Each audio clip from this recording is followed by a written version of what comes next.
Listen carefully. Bond, James Bond. James Bond, the fictional super spy, is famous all around the world.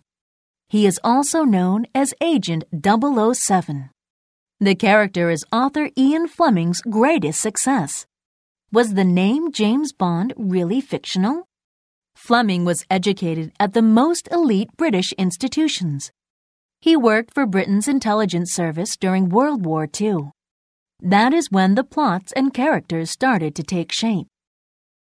Fleming's 007 books began appearing in the early 1950s. Some say that the character of James Bond was based on Merlin Minshall. Minshall was a British agent who was really a spy. James Bond, the character, is a combination of fact and fiction. But the name is real. Fleming read a book by author James Bond, who wrote about birds. The name was the dullest name he had ever heard. Fleming thought it was perfect for the character who would be anything but dull. Listen carefully. Patrick is a breakdancer. The crowd couldn't help cheering. All eyes and cameras were on Patrick.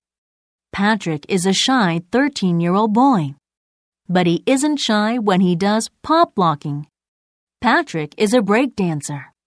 He was performing with his group called the Rugrats. They stood out because they were wearing yellow Hip Hop in Progress t-shirts. They were among 20 hip-hop acts that performed at the Hip Hop Youth Summit. A TV producer hosted the event, titled Hip Hop in Progress. He said he wanted the event to be educational. Instead of the glamorous gangsta on music videos, he wanted to show kids another image. It's not about changing the artists, Jennings said, but about cleaning up their image. Patrick practices every day with his group. His mother thinks it's a positive activity. His father said performing gives his son confidence. The event was free. Dancers, rappers, rap groups, poets, and DJs between the ages of 13 and 18 performed. It was a chance to see performances with a positive message. In the audience was Anna with her friends. Anna said she loves hip-hop, but thinks that not all lyrics have a positive message. If she had known about the event before, she would have signed up for it. Listen carefully. Dumbest criminals. A man and a woman broke into a Big Mart. They stole about $2,000 worth of digital cameras. A store worker found only empty camera boxes. Then security officials began to investigate the store. They looked at the store's surveillance tape. At first glance, it wasn't very helpful. Their faces couldn't be seen and the image was very unclear. Then they noticed that the suspects were looking at a demonstration camera. At one point, the woman pointed the camera at the man. It looked like she took a picture. The security officials became very excited.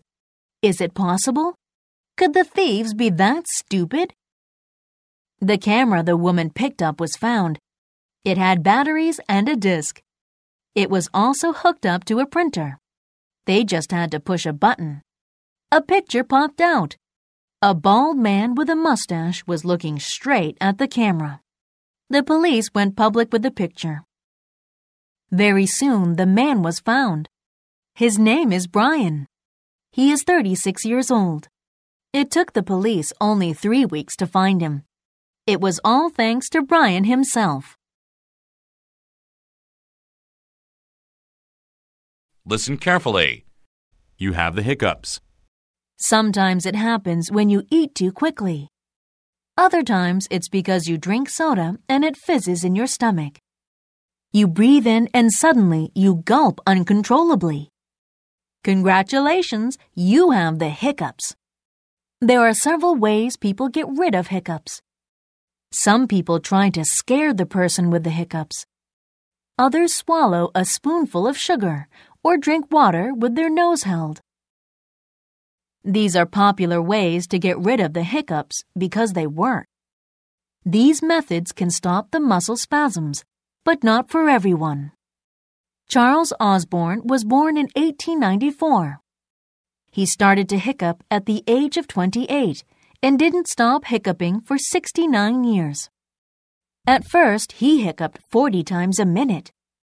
Later in life, the number fell to 20 times a minute. Despite the hiccups, he lived a normal, full life.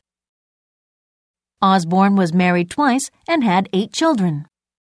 He died at the age of 97, 1 year after the hiccups stopped. Listen carefully. Jolly wannabe. Dear advisor, I really want to be an actress. I was even told that I have talent, but my parents are against it. Why do they want to ruin my life? What did I ever do to them? Jolly wannabe, 16. Dear Jolly wannabe, okay, first, don't be too dramatic.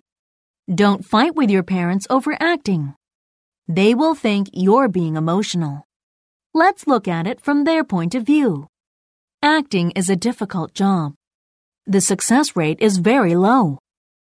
Too many young girls dream of becoming an actress, but many of them fail. So, show your parents that you are serious and you want to succeed. Find out more information about acting. Then make a detailed plan. Write the steps you need to take to become an actress. In the meantime, keep acting as much as you can. Join a school production or a community theater. It will show your parents that you're serious. Your parents probably have other ideas for you. So, be patient.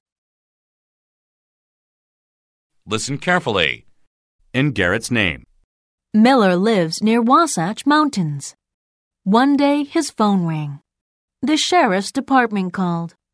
A boy was lost in the mountains. They asked if Miller would help find the boy. Miller agreed to help.